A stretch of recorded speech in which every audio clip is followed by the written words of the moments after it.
السلام عليكم ورحمة الله وبركاته. وصف علي بن أبي طالب على لسان ضرار بن حمزة الكناني.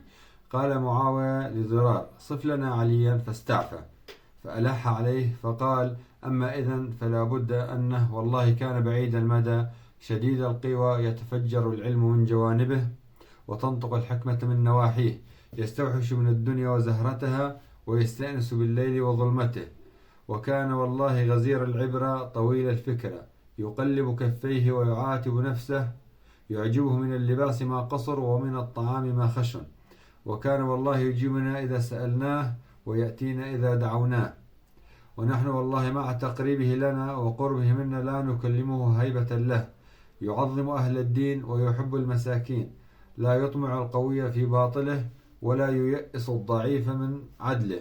فأشهد الله لقد رأيته في بعض مواقفه وقد أرخى الليل سدوله وغارت نجومه، وقد مثل في محرابه قابضا على لحيته يتململ تململ الخائف ويبكي بكاء الحزين.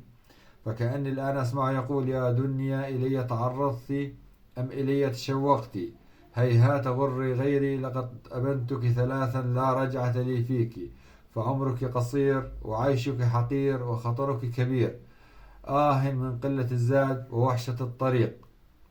قال: فوقفت دموع معاوية حتى ما يملكها على لحيته وهو يمسحها وقد اختنق بالبكاء. قال رحمه الله: أبا الحسن، كان والله كذلك، فكيف حزنك عليه يا ضرار؟